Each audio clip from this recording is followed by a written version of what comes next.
Welcome everybody to my channel. I am Pranab Sen. আমি তোমাদেরকে সুস্বাগতম, শুভেচ্ছা জানাই, আমার প্রাণ ঢালা শুভেচ্ছা।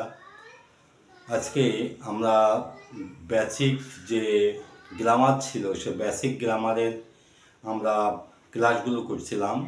আমরা বেসিক গ্রামারের অনেকগুলো পার্ট শেষ করেছি। আমরা 21টে ভিডিও এ যাবৎ আপলোড হয়েছে। আজকে আমি তোমাদের সামনে যেটা দেখাবো সেটা এত গুরুত্বপূর্ণ যে সেটা বলেই শেষ করা যাবে না। এটার নাম হচ্ছে 9 বেসিক স্ট্রাকচার। তো এই 9 বেসিক স্ট্রাকচারটা কি আমি তোমাদের সামনে আগে সেই বিষয়টা একটু প্রকাশ করি। 9 বেসিক স্ট্রাকচার হচ্ছে এমন একটা গ্রামার যে ইংরেজি বুঝতে সুবিধা করে দেয়, ইংরেজিটা জানতে সুবিধা করে দেয়। এটা এরকম, তুমি ফ্রি হ্যান্ড রাইটিং লিখবা, তোমার 9 বেসিক স্ট্রাকচার দরকার। তুমি গ্রামার বুঝবা, তুমি 9 বেসিক স্ট্রাকচার দরকার। তো এই 9 বেসিক স্ট্রাকচারের উৎপত্তি বা উদ্ভাবকটা আমি আগে একটু বলি। যে এইটা আমি একটা বই পেয়েছিলাম, যেটা রাজশাহী ইউনিভার্সিটিতে আমাদের শ্রদ্ধেয় শিক্ষক নাম সদরুদ্দিন আহমেদ স্যার, উনি এই জিনিসটার উদ্ভাবক বা উনি এটা তৈরি করছিলেন। তো এইটা পরবর্তীতে আমাদের যে কী উপকার করেছে সেটা বলে বোঝাতে পারবো না। সেই 9 বেসিক স্ট্রাকচারটা আমি জানার পরে আমার ইংরেজি নলেজটা মানে খুব দ্রুত গতিতে এগিয়ে গেল, বা আমার লার্নিংটা একেবারে যাকে বলা হয় যে মানে একেবারে স্মুথ হয়ে গেল। তো এই 9 বেসিক স্ট্রাকচারটা যারা আর কি ইংরেজি শিখতে চাই, তো তাকে এটা জানা লাগবে। এবং এই 9 বেসিক স্ট্রাকচার ছাড়া তুমি কিচ্ছু বা এক কথায় পরিষ্কার করে কোনো কিছু বোঝা যাবে না। তো স্যারকে অনেক ধন্যবাদ যে এমন একটা সুন্দর জিনিস প্রচার করার জন্য, প্রকাশ করার জন্য, আমাদের জন্য, আমাদের সকলের জন্য যারা আমরা শিক্ষার্থী আছি। তো আমি তোমাকে এই 9 বেসিক স্ট্রাকচারের আগে মাহাত্ম্যটা বোঝাইনি যে 9 বেসিক স্ট্রাকচারটা কি। ইংরেজি ভাষায় মোট 9টা বাক্য আছে। এই 9টা বাক্য এমনভাবে সেট করা বা এমনভাবে তৈরি করা যে তুমি যেভাবেই বাক্য লেখো না কেন এই 9টা বাক্যের মধ্যে পড়া লাগবে, বা 9টা বাক্যের মধ্যে পড়বেই। যদি 9টা বাক্যের বাইরে যদি তোমার বাক্যগুলো পড়ে তাহলে বুঝবা যে তোমার বাক্যটা ভুল, অর্থাৎ তোমার বাক্যটা নির্ভুল হবে যদি তুমি 9 বেসিক স্ট্রাকচারটা শিখতে পারো। তো 9 বেসিক স্ট্রাকচারের আজকে আমরা প্রথম পর্বটা নিয়েছি, স্ট্রাকচার নাম্বার 1। এই স্ট্রাকচার নাম্বার 1 হচ্ছে এটা ইনট্রানজিটিভ ভার্ব, দেখো আমি লিখে রেখেছি অকর্মক ক্রিয়া। তো এই অকর্মক ক্রিয়া আমরা মোট টোটালে বাক্যটা যদি আমরা ভার্বের যে যদি আমরা বিবরণে যাই, যে মোট 60,000 শব্দ, তার মধ্যে অর্ধেকটা নাউন, আর এই অর্ধেকটার মধ্যে আবার অর্ধেকটা শব্দ অ্যাডজেক্টিভ দিয়ে অ্যাডভার্ব দিয়ে গেছে। বাকি অর্ধেকটা শব্দ প্রায় 13-14,000 শব্দ আছে ভার্ব। এই ভার্বের মধ্যে 4 থেকে 5,000 শব্দ আছে ইনট্রানজিটিভ ভার্ব বা অকর্মক ক্রিয়া। এই অকর্মক ক্রিয়াটা কি? অকর্মক ক্রিয়াটা এটাকে বুঝতে হলে তোমাকে আগে সমাপিকা ক্রিয়ায় হাত দিতে হবে। কারণ আমরা জানি যে ক্রিয়া 2 প্রকার, একটা সমাপিকা, একটা অসমাপিকা ক্রিয়া, একটা ফিনাইট, একটা নন ফিনাইট। এই যে ফিনাইট ভার্ব বা সমাপিকা ক্রিয়া, এইটা আবার 2 রকম বা 2 প্রকার। একটা হচ্ছে ট্রানজিটিভ, একটা হচ্ছে ইনট্রানজিটিভ। এই ইনট্রানজিটিভ ট্রানজিটিভ তার মধ্যে আজকে আমরা নিয়েছি ইনট্রানজিটিভটা। এই ইনট্রানজিটিভ ভার্বের বৈশিষ্ট্য কী? এর মানে হচ্ছে অকর্মক ক্রিয়া, মানে যার পরে কোনো কর্ম থাকে না, যার পরে হচ্ছে অকর্মক, মানে কর্মের দরকার হয় না। অর্থাৎ একটা মাত্র সাবজেক্ট, একটা মাত্র ভাব দিয়ে বাক্যটা এখানে শেষ হয়ে যায়, এর সাথে কিছু যোগ হয়। এখন এই যে ট্রানজিটিভ এবং ইনট্রানজিটিভ একজন ছাত্রছাত্রী চিনবে কী করে, সেইটা হচ্ছে আমি একটু সংক্ষেপে বলে দিই, তারপরে আমরা মূল ইয়েতে চলে যাই।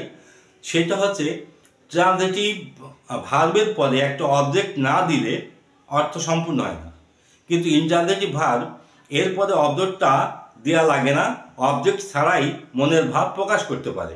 তার মানে ওখানে অবজেক্ট লাগে, এখানে অবজেক্ট লাগবে না। এখানে আমি বেশ কিছু ভার্ব দেখো তুলে রেখে দিয়েছি। এর কারণ হচ্ছে এইটাই যে আমি এই ভাবটা তোমাদের সামনে দেখাবো। এইগুলোকে সব ইনট্রানজিটিভ ভার্ব, সংখ্যায় আরও অনেক আছে, তো আমি সবগুলো তো তোলা সম্ভব না, প্রায় 4-5 হাজার ভার্ব। তো আমি এখানে কিছু তোমাদেরকে উদাহরণ দেওয়ার জন্য, প্র্যাকটিস করার জন্য এটা তুলে ধরেছি। যে এইটা তুমি এক একটা করে স্ট্রাকচার শেখো। এইটা যদি তুমি আজকে থেকেও প্র্যাকটিস করো, তোমার এই 9টা স্ট্রাকচার বুঝতে অন্তত 9 মাস সময় লাগবে।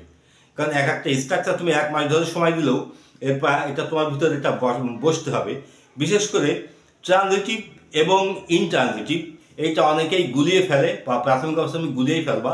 কারণ ট্রানজিটিভ ভার্বের পরে একটা অবজেক্ট লাগে, ইনট্রানজিটিভ ভার্বের পরে অবজেক্টটা লাগে না। তো আমরা এসব প্র্যাকটিসটা করি যে এই ভার্বের কাঠামোটা কি প্রথমে। এই ভার্বের কাঠামোটা হচ্ছে, এই স্ট্রাকচারের কাঠামো যে একটা সাবজেক্ট বসে আর একটা ভিআইটি মানে ভার্ব ইনট্রানজিটিভ, শুধুমাত্র 2টা জিনিস নিয়ে এখানে অর্থ হয়ে যাবে। তো উপরে যে ভার্বগুলো আছে আমরা এক একটা করে ভার্ব ধরে আমরা প্র্যাকটিস করি এবং দেখো এবং দেখতে থাকো কিভাবে এগুলো যুক্ত হয়। আরেকটা কথা বলি যে যেহেতু এখানে সাবজেক্ট এবং ভার্ব এই দুটো জিনিসই কিন্তু এই বাক্যের মূল কাঠামো, এর সাথে যেটা যুক্ত হয় সেটা হচ্ছে ফ্রেজ। আমি ফ্রেজে যে ক্লাইক দিয়ে বাক্য বানানো তোমাদেরকে শিখিয়েছিলাম, ওই ফ্রেজগুলো এখানে দরকার হয়, যেটা অন্যেরা বলে এক্সটেনশন বা আরও অনেকে অনেক কিছু বলে, কিন্তু এটা মূলত কিন্তু ফ্রেজ। আমি 4 প্রকারের ফ্রেজের কথা তোমাদের সামনে বলেছি। এই 4 প্রকারের phrase, prepositional phrase, infinitive phrase, present participle phrase আর পাস্ট পার্টিসিপল ফ্রেজ, এই ফ্রেজগুলোই বাক্যের আগে এবং পরে যোগে বাক্যকে বড় করে বা মনের ভাব প্রকাশ করতে সাহায্য করে। তো আমরা এই বাক্যগুলো নিয়ে, এই ভাবগুলো নিয়ে আমরা একটু বাক্য বানানোর চেষ্টা করি। প্রথমে নিই ক্রাই। ক্রাই মানে কাদা, আমরা সকলেই জানি। তো কাদা, এই যে এটা ইনট্রানজিটিভ ভার্ব, আমি বুঝবো কি করে? যখন একটা সাবজেক্ট এবং ভার্ব দুটো জিনিস পাশাপাশি রেখে দেখো যে কথাটা অর্থটা শেষ হয়ে যাচ্ছে কিনা, বা কোনো কিছু দাবি থাকছে কিনা, বা কোনো কিছু প্রয়োজন আরও আসছে কিনা। যদি এরপরে আরও প্রয়োজন আসে তাহলে বুঝবা ভাবটা তোমার ইনট্রানজিটিভ না, ওটা ট্রানজিটিভ। আর ইনট্রানজিটিভ হলে পরে কোনো চাহিদা থাকে না, মানে অবজেক্টের কোনো দাবি থাকে না। তো যেমন ক্রাই মানে কাদা, তো কে কাঁদছে? আমি ধরে নিলাম একটা শিশু কাঁদছে। এই দেখো এই বাক্যটা প্রেজেন্ট কন্টিনিউয়াস টেন্সে পড়েছে, তাহলে আমি বাক্যটা প্রেজেন্ট কন্টিনিউয়াস টেন্সে আমাকে সম্পাদন করতে হবে। শিশুটি কাঁদছে, দি বেবি, দি বেবি আমি লিখলাম, সাবজেক্ট লিখলাম, এবং ভাবটা এখানে ক্রাইয়ের সাথে আইএনজি যোগ আছে। দেখো দি baby is crying, the baby is crying, এটা একটু গায়ে গায়ে হয়ে গেছে, একটু আলাদা করে দিলাম।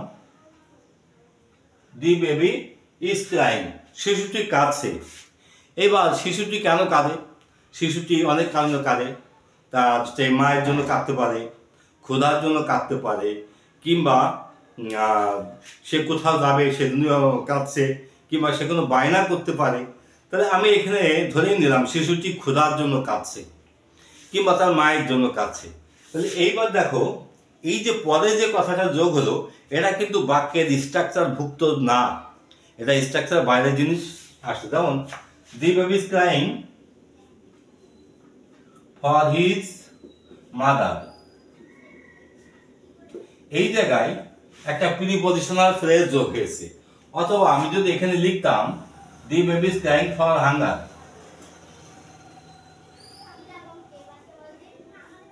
দি baby is crying for hunger, শিশুটি ক্ষুধার জন্য কাঁদছে এবং মায়ের জন্য কাঁদছে। তো এইটাকে বলা হচ্ছে এক্সটেনশন।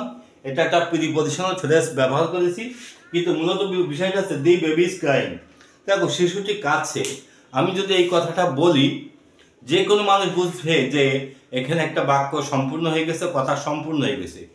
তো এর আগে পিছে আমি ওই ফ্রেজগুলো ব্যবহার করতে পারি, যে 4টা ফ্রেজ তোমাকে বলেছি। আর একটা জিনিস ব্যবহার করতে পারি অ্যাডভার্ব। অ্যাডভার্বও স্ট্রাকচারের আওতাভুক্ত না। এই যে স্ট্রাকচার এবং ফ্রেজ, এইগুলো তুমি প্রত্যেকটা বাক্যের সাথে তুমি যোগও করতে পারো, তুমি বাদও দিতে পারো, যে কোনো একটা করলেই হবে।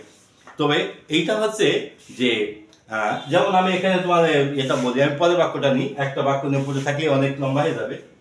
লাভ, লাভ মানে আমরা জানি হাসা, LAUGH। তো হাসা, প্রশ্ন করো কে হাসে? যে কোনো একজন হাসে। তো মেয়েটি হাসছিল, আমি একটা কথা বললাম মেয়েটি হাসছিল, তাহলে মেয়েটি দি গার্ল, দি গার্ল, আমরা সাবজেক্ট পেয়ে গেলাম। এবার হাসছিল, এই বাক্যটা দেখো একটা টেন্সে গিয়ে পড়েছে, সেটা হচ্ছে পাস্ট কন্টিনিউয়াস টেন্স। তোমার টেন্সের ভিডিওটা একটু দেখে নিও। পাস্ট কন্টিনিউয়াস টেন্স, তাহলে পাস্ট কন্টিনিউয়াস টেন্সের নিয়ম অনুসারে এখানে ওয়াজ বা ওয়ার বসবে, দি গার্ল ওয়াজ লাভ, এবার এর সাথে আইএনজি যোগ হবে লাফিং। এবার মেয়েটা হাসছিল, কেন হাসছিল? তো আমি ধরে নিলাম যে মেয়েটি হাসছিল তোমার পড়ে যাওয়ার জন্য, কিংবা সে পা পিছলে পড়ে গেছে এই জন্য সে হাসছিল, কিংবা কারো কথার জন্য হাসছিল, কিংবা কোনো দৃশ্য দেখে হাসছিল। তো এই যে আমরা এর সাথে যে কথাই আমি যুক্ত করি না কেন, ওই যে ফ্রেজগুলো তোমাদের সামনে আমি বলছিলাম, ওই ফ্রেজগুলো কিন্তু এখানে মূলত যুক্ত হয়েছে, তাছাড়া অন্য কোনো কিছু না। তাহলে আমি এখানে ধরে রাখলাম যে শিশুটি কাঁদছিল, টু সি দা সিন দিলাম, SCENE। এই যে এখান থেকে দেখো এটা একটা ইনফিনিটি ফ্রেজ যোগ হয়েছে। আর আমি যদি এখানে শুধু বলি মেয়েটি হাসছিল দৃশ্যটা দেখে, আবার বললাম খালি হাসছিল, এই যে খালি কথাটা, হাসছিল তো ছিলই, আমি পরবর্তীতে খালিতে কথাটা যুক্ত করলাম। তো এই যে খালি কথাটা, এটা কিন্তু আসলে একটা অ্যাডভার্ব হয়ে গেছে। আমি এখানে বাংলাতে লিখে তাহলে তুমি খুব ভালো বুঝতে পারবে। মেয়েটি কেবলমাত্র, বা খালি আমি কেবলমাত্র লিখলাম, কেবলমাত্র বা শুধুমাত্র হাসছিল দৃশ্যটা দেখে, দৃশ্যটা দেখে। দেখো এই যে দৃশ্যটা দেখে, এটা একটা ফ্রেজ, কেবলমাত্র এটা একটা অ্যাডভার্ব, মেয়েটি এখানে সাবজেক্ট, এইটা ভার্ব, এটা সাবজেক্ট, এইটা ফ্রেজ, এইটা হচ্ছে অ্যাডভার্ব। এই যে অ্যাডভার্বটা আমি ইচ্ছা করলে, যেহেতু অ্যাডভার্বের বাংলাতে বিশেষণের বিশেষণ, মানে কথার মধ্যে যদি আমরা অ্যাডভার্ব দিই তাহলে কিন্তু বাক্যের মানটা আরো সুন্দর হয়, আরো অনেক তথ্যবহুল হয়। তো এই অ্যাডভার্বের ব্যবহার বা ফ্রেজের ব্যবহার, এটা তোমার প্রয়োজনে তুমি ব্যবহার করতে পারো, প্রয়োজনে তুমি বাদ দিতে পারো। তাহলে এইগুলো কোথায় কোথায় ব্যবহার হয়, আমি এই কেবলমাত্র ইংরেজিটা লিখে এখানে মেয়ারলি, MERELY, মেয়ারলি মানে কেবলমাত্র বা শুধুমাত্র। দেখো এই যে অ্যাডভার্বটা ব্যবহার হলো, এটাও স্ট্রাকচারের মধ্যে না, অ্যাডভার্বটা বাদ গেল, এটাও স্ট্রাকচারের মধ্যে না। তুমি ইচ্ছা মতন ব্যবহার করতে পারো, ইচ্ছা মতো বাদ দিতে পারো। তবে এগুলো কখন আসে? যখন আমাদের প্রয়োজনে, দরকারে এগুলো ব্যবহার হয়। আর আরেকটা কি ব্যবহার করলাম, একটা ফ্রেজ। আমি একটা ফ্রেজ কেন, আমি অনেকগুলো ফ্রেজ ব্যবহার করতে পারি। এরপর পর যদি আমি আরও কথাটা যুক্ত করি, তাহলে এই যে কথা বড় করা, যুক্ত করা, এগুলো কিন্তু একটা প্র্যাকটিসের ব্যাপার, বা এটা এক ধরনের আর্ট। তো এই আর্ট বলো, তুমি যেটাই বলো না কেন, এগুলো প্র্যাকটিস ছাড়া কখন সম্ভব হয় না। তো এই জন্য আমি তোমাদেরকে প্র্যাকটিসটা করতে বলছি। যদি তুমি জীবনে সফল হতে চাও, তাহলে তুমি সব কিছু ছেড়ে দিয়ে তুমি কাজে বসে যাও। ইংরেজি শিখলে তুমি কোথায় পৌঁছাবে তা তুমি একদিন নিজেই কল্পনা করতে পারবা। তুমি নিজেও জানো ইংরেজি কোন ধরনের সাবজেক্ট। এবার এসো আমরা পরে ভাবটা নিই, ব্রেক। যেমন ব্রেক, BREAK, সরি লেখাটা ভালো হলো না, একটু মুছে দিলাম। ব্রেক, ব্রেক মানে ভেঙে যাওয়া। যেমন subject plus VIT, subject plus VIT, এটা আমার স্ট্রাকচার। তাহলে ব্রেক মানে ভাঙা। আমি এখানে লিখি যে তার পাটা ভেঙে গেল, যেমন হিজ লেগ। তারপরে আমি একটু হ্যাজ ব্রোকেন ডাউন, তার পা ভেঙে গেছে বা গিয়েছে। দেখো এই যে বাক্যটা, ব্রেক মানে ভাঙা, ভাঙার সাথে আমি যুক্ত করলাম তার পা, তার পার সাথে একটা টেন্সে ফেললাম ভেঙে গেছে, অর্থাৎ ভাবের রূপটাও চেঞ্জ করলাম। এবার আমি যদি এর সাথে আরো বড় যুক্ত করি, তাহলে আমি যুক্ত করতে পারবো। কিন্তু এই যে স্ট্রাকচারটা, একটা সাবজেক্ট এবং একটা ভার্ব, সেটা কিন্তু আমার লেখা হয়ে গেছে। তার মানে এই বাক্যগুলো আমি যত বাক্যই গঠন করি না কেন, ওই আমার একটা ইন্ট্রানজিটিভ ভার্ব লাগবে আর একটা সাবজেক্ট লাগবে। ইন্ট্রানজিটিভ ভার্ব ছাড়া কখনো এইটা সম্ভব না। আর একটা কথা বলি, এই ইন্ট্রানজিটিভ ভার্বের এই শুধুমাত্র একটাই স্ট্রাকচার, আর কোনো স্ট্রাকচার নেই। মোট 9টা বাক্য, 9টার মধ্যেই একটা বাক্যই হচ্ছে ইন্ট্রানজিটিভ ভার্বের বাক্য। এই ইন্ট্রানজিটিভ ভার্বটা যদি তুমি ভালো করে বুঝতে পারো, তোমার ইংরেজির অর্ধেকটা ইংরেজি তোমার পড়া হয়ে যাবে। যদি তুমি ইন্ট্রানজিটিভ ভার্বটা ভালো করে বুঝতে পারো, যে কোনো গ্রামার তোমার বুঝতে সুবিধা হবে। তো ইন্ট্রানজিটিভ ভার্ব মানে আমি তোমাকে বলছিলাম যে অকর্মক ক্রিয়া, যার পরে কর্ম থাকে না তাকে বলে অকর্মক। তাহলে তার পা ভেঙে গেছে, দেখো his leg has broken down. এই যে এখানে আমি হ্যাজ ব্রোকেন লিখেছি, কারণ এইটা ব্রেক ডাউন মানে ভেঙে দেওয়া। তো ব্রেক থেকে ব্রোকেন, প্রেজেন্ট পারফেক্ট টেন্সে, বাক্যটা প্রেজেন্ট পারফেক্ট টেন্সে পড়েছে। প্রেজেন্ট পারফেক্ট টেন্সে মূল ভার্বের কয় নাম্বার রূপ হয়? 3 নাম্বার রূপ হয়। এখানে দেখো ভার্বের সে 3 নাম্বার রূপ বা ভার্বের পাস্ট পার্টিসিপেন্টও ব্যবহার হয়েছে। হ্যাজটা বসেছে আর হিজ লেগটা এখানে সাবজেক্টটা সিঙ্গুলার সেই হিসেবে বসেছে। দেখো এই যে বাক্যটা এখানে যে ব্রেকটা, তাহলে ব্রেকটা আমরা জানলাম ইন্ট্রানজিটিভ ভার্ব। এইভাবে তুমি ব্যবহার করতে করতে যখন আমরা ট্রানজিটিভ ভার্বের মধ্যে ঢুকবো, তখন ইন্ট্রানজিটিভ ভার্বটা আরও পরিষ্কার হবে। অর্থাৎ আপাতত তোমার ইন্ট্রানজিটিভ ভার্ব নিয়েই প্র্যাকটিসটা করতে হবে, তবে ট্রানজিটিভ ভার্ব আসা পর্যন্ত একটু অপেক্ষা করতে হবে। কারণ ট্রানজিটিভ ভার্ব শুধু হচ্ছে 5 নাম্বার বাক্য থেকে, 5 নাম্বার স্ট্রাকচার থেকে। আর 2, 3, 4 এটা হচ্ছে লিঙ্কিং ভার্বের স্ট্রাকচার। এটা আমরা আগামী ভিডিওতে দেখাবো। এখন আমরা ইন্ট্রানজিটিভ ভার্ব নিয়ে প্র্যাকটিস করছি, সেটা দেখো। পয়েন্ট আছে গো। গো মানে যাওয়া। তো যাওয়া, তো কে গেছে? ধরো সে চলে গেছে বা লোকটি চলে গেল। এই যে একটা ছোট্ট কথা, লোকটি চলে গেল। আমাদের অনেক সময় জিজ্ঞাসা করা হয় যে এই সেই লোকটা কোথায় গেল? তা আমরা উত্তরে বলি মা লোকটি চলে গেছে বা লোকটি চলে গেল। দেখো ছোট্ট একটা কথা, একটা সাবজেক্ট ব্যবহার হয়েছে আর একটা ভার্ব ব্যবহার হয়েছে। তাই এখানে লোকটি চলে গেল, আমি বাক্যটা লিখি, লোকটি চলে গেল। বাক্যটা কোন টেন্স? Past indefinite tense. তাহলে পাস্ট ইনডিফিনিট টেন্স আমার বাক্যটা লিখতে হবে দি ম্যান, যাওয়ার ইংরেজি গো। তাহলে গোর পাস্ট ফর্ম হবে ওয়েন্ট, ওয়েন্ট অ্যাওয়ে। এই যে গো অ্যাওয়ে এটা কিন্তু একসাথে, এবং এখন গো না বসে অ্যাওয়ে বসলো। লোকটি চলে গেল।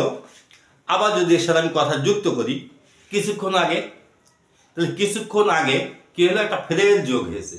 এটাকে প্রিপজিশনাল ফ্রেজ বলে। আমি অ্যাড করছি না, আমি যদি লিখে দেখাই, the man went away few minutes এগো, ফিউ মিনিটস এগো, এই যে কয়েক মুহূর্ত আগে। তো এই যে এর সাথে একটা অ্যাডভার্বিয়াল একটা ফ্রেজ যোগ হয়েছে। তো এই যে অ্যাডভার্বিয়াল ফ্রেজ মানে অ্যাডভার্বের ব্যবহার বা ফ্রেজের ব্যবহার, এটা কিন্তু যেখানে সেখানে বসে বারবার করে বলছি, এটা কিন্তু কোনো স্ট্রাকচারের মধ্যে পড়ে না বা এটা স্ট্রাকচারে আওতাভুক্ত না। তো এর জন্য শিক্ষার্থীরা খুব বিভ্রান্ত হয়ে থাকে যে এটাও মনে হয় কোনো একটা স্ট্রাকচার, সেই জন্য তারা চিন্তা করে যেখানে সাবজেক্ট কোনটা ভার্ব কোনটা। তা আসলে এই যে 9 বেসিক স্ট্রাকচার আমার সদ্যদিন স্যারের যে উদ্ভাবন, তো সেই উদ্ভাবনটা আমি রেসপেক্ট না করে পারছি না, যে এরকম একটা জিনিস যে আমাদেরকে শিখতে কতটা ইজি করে দিয়েছে, কতটা সহজ করে দিয়েছে। তো যাই হোক, আমরা এরপরে বিষয়টা দেখি। লিভ, লিভ মানে আমরা জানি বাস করা। তো বাস করা বা থাকা, তো সে এখানে অনেক দিন ধরে থাকে। আমি একটা লিখলাম, সে এখানে অনেক দিন ধরে থাকে, সে এখানে অনেক দিন ধরে থাকে। লেখাটা খুব ভালো হচ্ছে না, একটু কষ্ট করে পড়ে নিও। সে থাকে, দেখো এই বাক্যটা সে এখানে অনেকদিন ধরে থাকে বা থাকছে। এই বাক্যটা দেখো প্রেজেন্ট পারফেক্ট কন্টিনিউয়াস টেন্সে পড়ে দিয়ে পড়ে, কারণ যেহেতু সে অনেকদিন ধরে থাকে, এই বাক্যটা একটা চলমান অবস্থা বলতে সে থাকে, তো থাকছে। He has been living here, সে এখানে থাকে। এইবার দেখো এখানে প্রেজেন্ট পারফেক্ট টেন্সের যে গঠন প্রণালী আছে সেটা লিখছি, she has been living here, সে এখানে থাকে বা থাকছে অনেক দিন ধরে, ফর ম্যানি ডেইজ। দেখো এখানে একটা ফ্রেজ বাবা দিল, এটাকে প্রিপজিশনাল ফ্রেজ বলে, এটা প্রিপজিশনাল ফ্রেজ। এইটা অ্যাডভার্ব, যে শব্দটা একা আলাদা আলাদা বসে, ইচ্ছা মতন বসে ইচ্ছা মতন ওঠে, বুঝবো ওইটা হচ্ছে অ্যাডভার্ব। এইটুক টোটালে ভার, এটা সাবজেক্ট। এই গেল মূল আমাদের বাক্যটা। এবার এর পরের বাক্যটা দেখি, সিং। সিং মানে গান করা। তো এবার সিং দিয়ে একটা বাক্য তৈরি করে রাখুন। সিং মানে যেমন মেয়েটি সুন্দর গান করে, তাহলে আমি এখানে মেয়েটি সুন্দর গান করে আগে বাক্যটা লিখে নিই। এখানে তোমাদের একটা কথা বলি, প্রথমের দিকে তোমরা সরাসরি ইংরেজি করতে যাবা না, ইংরেজি করতে পারবা না। যেভাবে আমি ভিডিও করা দিয়েছি ঠিক ওইভাবে প্র্যাকটিসটা করবা। প্রথমে তুমি বাংলা দিয়ে প্র্যাকটিস করবা। বারবার করে বলছি, তুমি মাতৃভাষা ছাড়া কখনো তুমি ইংরেজি শিখতে পারবে না। মাতৃভাষা ছাড়া আমাদের কখনো আমাদের ব্রেনটা ঠিকঠাক মতো সার্ভিস দেয় না। আমরা যাই কিছু বুঝি মাতৃভাষায়, তাই মাতৃভাষাতে তুমি প্র্যাকটিসটা করো। মেয়েটি সুন্দর করে গান গাইছিল।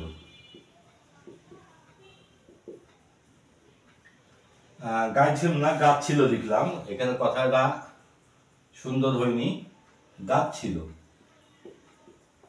দেখো এই বাক্যটা কোন টেন্সে গিয়ে পড়েছে? পাস্ট কন্টিনিউয়াস টেন্সে। মেয়েটি সুন্দর করে গান গাচ্ছিল, মেয়েটি সাবজেক্ট, গান গাচ্ছিল ভার্ব, মানে ইন্টারনেটিভ ভার্ব, মানে এরপরে কর্ম লাগবে না। যতগুলো ভার্ব এখানে লিখেছি একটাও এখানে ট্রানজিটিভ ভার্ব লিখেনি, সবগুলো লিখেছি ইন্টারনেটিভ ভার্ব। তাহলে মেয়েটি গান গাচ্ছিল, দি গার্ল, নিয়ম অনুসারে ওয়াজ হবে, সিং এর সাথে সিঙ্গিং হবে, দি গার্ল ওয়াজ সিঙ্গিং। আর একটা শব্দ বাকি আছে, সুন্দর করে, এইটাই হচ্ছে সেই অ্যাডভার্ব। আমি এখানে অ্যাডভার্বটা লিখে দিই, বিউটিফুলি, বিউটিফুলি। এই যে এখানে একটা অ্যাডভার্ব বসলো, এটা ভার্ব বসলো, এটা সাবজেক্ট বসলো। তার মানে আমার এখানে যতগুলো বাক্য আমি লিখেছি, দেখো এখনো একটা বাক্যেও কিন্তু অবজেক্টের ব্যবহার হয়নি, কারণ অবজেক্টের দরকার হয় না। কারণ ইন্টারজেক্টিভ ভার্ব হচ্ছে সেই ভার্ব অবজেক্ট ছাড়াই মনের ভাব প্রকাশ করতে পারে, তার মানে অবজেক্টের দরকার হয় না।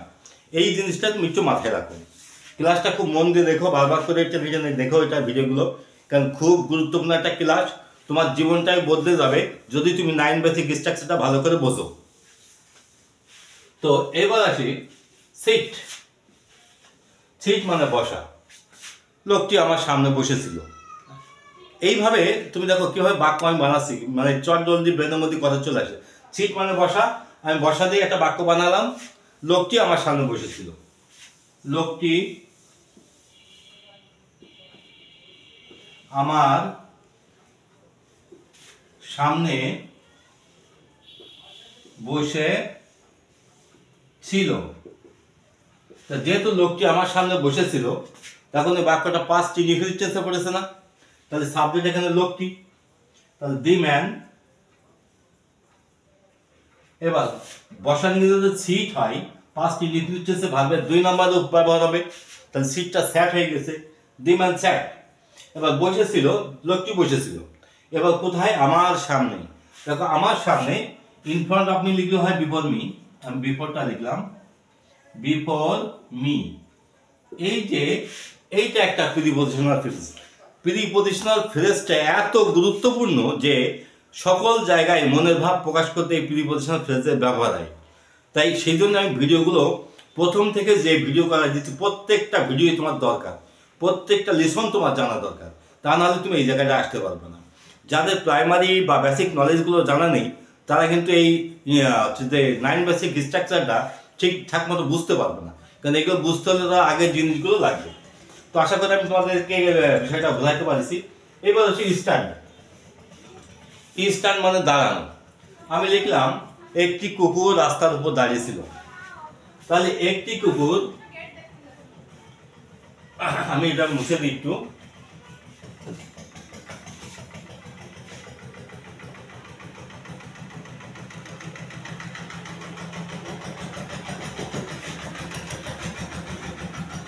একটি কুকুর রাস্তার উপর দাঁড়িয়ে ছিল। একটি কুকুর রাস্তার উপরে দাঁড়িয়ে ছিল। এবার দেখো একটি কুকুর, এই বাক্যটা দেখো ইন পাস্ট কন্টিনিউয়াস টেন্সে পড়ছে, দাঁড়িয়ে ছিল, সে কিন্তু চলে যায়নি, দাঁড়িয়েই আছে। পাস্ট কন্টিনিউয়াস টেন্সে বাক্যটা লিখতে হবে এ ডগ ওয়াজ, দাঁড়ানো যদি স্ট্যান্ড, তুমি যে কোনো টেন্সে লিখতে পারো। যদি বলে লিখতে এখানে দাঁড়িয়ে, যদি এখানে পাস্ট ইনডিফিনিট টেন্সেও লিখতে স্টুড, তাহলে দাঁড়ালো হতো, আমি দাঁড়িয়েছিল এই কথা লিখলাম। তাহলে এ ডগ ওয়াজ স্ট্যান্ডিং। এবার রাস্তার উপর, অন দা রোড। আমি প্রত্যেকবার এই যে একটা এক্সটেনশন লিখছি বা একটা ফ্রেজ লিখছি, এটা কিন্তু জাস্ট বোঝানোর জন্য, বাক্যটাকে পরিপূর্ণ করার জন্য, কিন্তু আসলে মূল বাক্য কিন্তু ওইটা না, মূল বাক্য কিন্তু এইটুকু।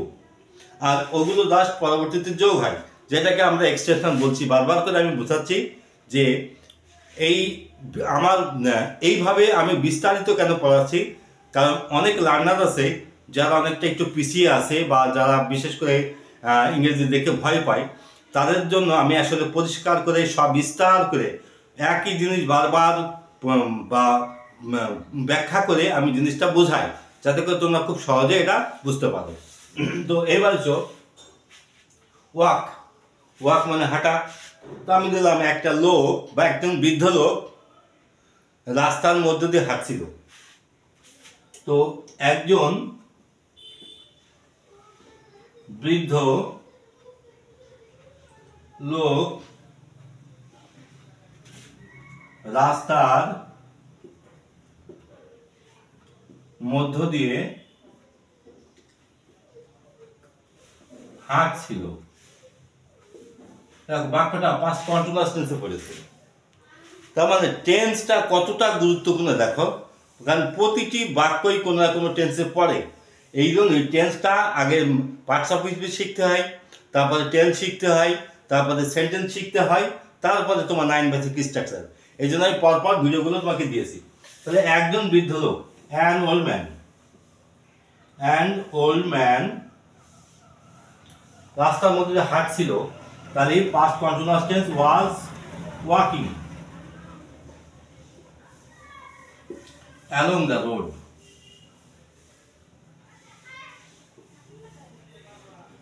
এইভাবে তুমি ছোট ছোট করে বাক্য তৈরি করো, ছোট ছোট করে বাক্য বানাও, আর ইন্টারনেটিভ ভার্বগুলোকে আগে চিনতে শেখো। তারপরে আসছে বেইদ। কয়েকজন ছেলে নদীতে, বেইদ মানে আমরা জানি গোসল করা। এখানে একটা কথা বলি, বাথ আর বেইদ। এই বাথ BATH এটা হচ্ছে ভার্ব, আর যদি ইটা লিখি তাহলে ভার্ব, আর ইটা যদি বাদ দিই তাহলে এটা নাউন হয়ে যাবে। তো সেজন্য এটা হচ্ছে ভার্ব। তাহলে বেইদ মানে গোসল করা। তাহলে কয়েকটা ছেলে নদীতে গোসল করছিল। তাহলে আমি লিখলাম কয়েকটা ছেলে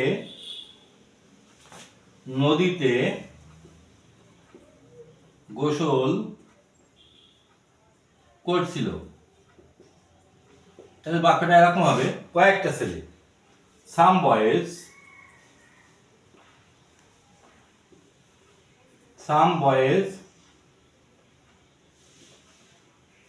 were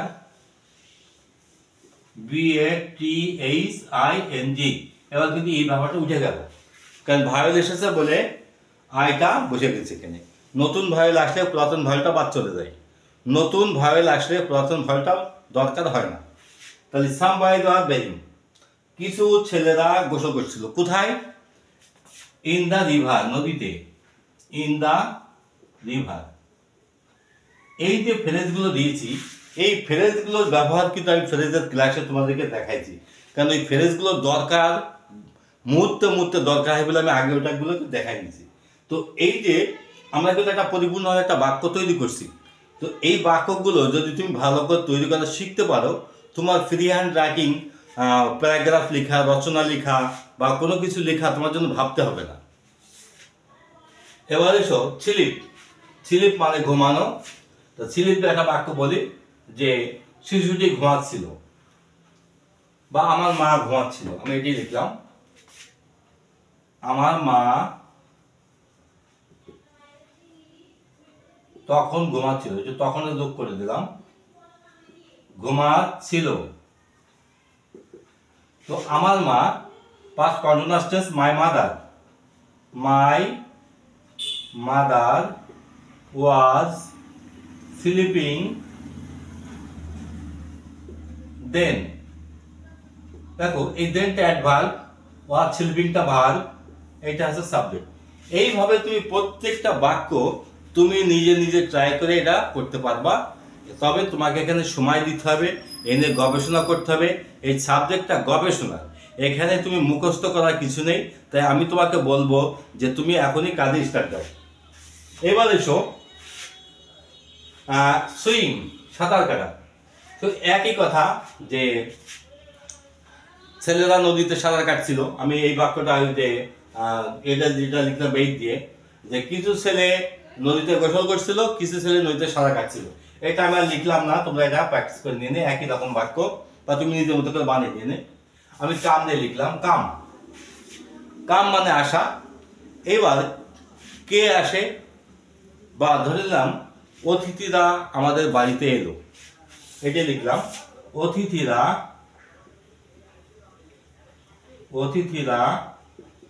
আমাদের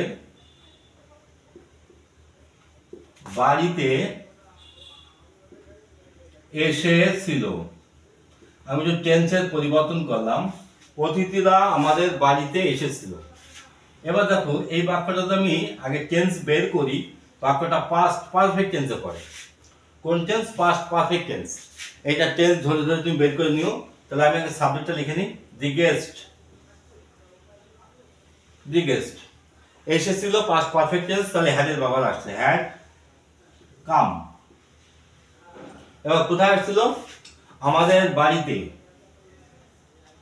কাম টু আওয়ার হাউস।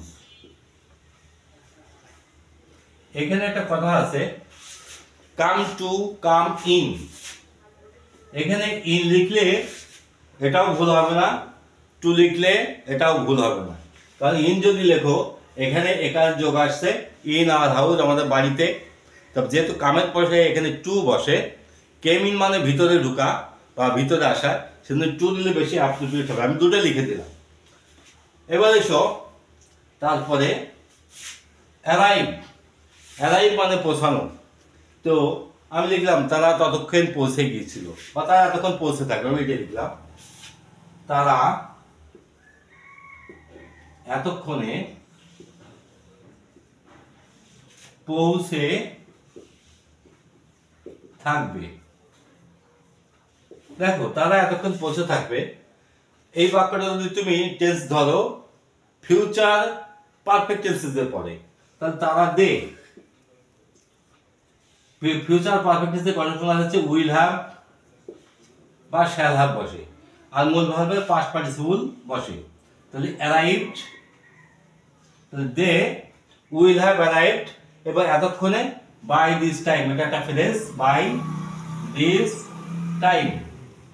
দেখো প্রত্যেকটা কথার সাথে আমি একটা ফ্রেজ যোগ করছি, কথাটাকে সুন্দর করার জন্য, পরিপূর্ণ করার জন্য। তাহলে তারা পৌঁছে থাকবে।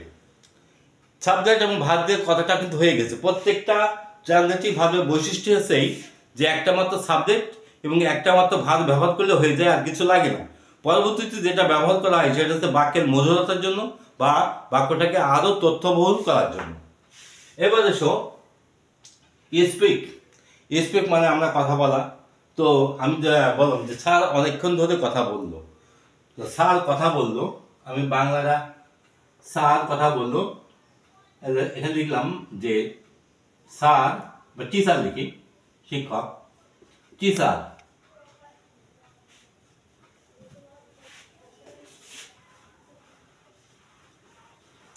আমাদের শিক্ষক অনেকক্ষণ ধরে কথা বললো, এটুকু লিখি,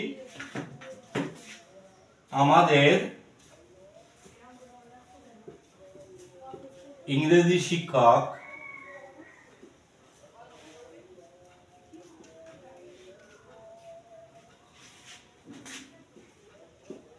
অনেকক্ষণ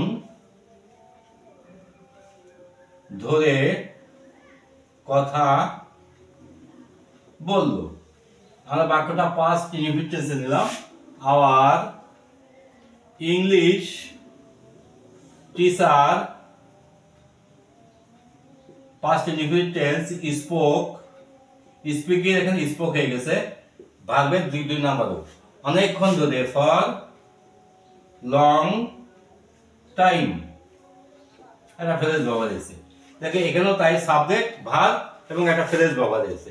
তাহলে এইভাবে তুমি যদি প্রত্যেকটা ভার্ব, ইন্টারজেটিভ ভার্ব যদি তুমি ডিকশনারিতে এখন তুমি দেখবা, ওখানে দেখবা যে কোন ভার্বটা ট্রানজিটিভ, কোনটা ইন্টারজেটিভ, এটা লেখা আছে। যদি ট্রানজিটিভ হয় ভিটি লেখা থাকবে, যদি ইন্টারজেটিভ হয় তাহলে ভিআইটি লেখা থাকবে।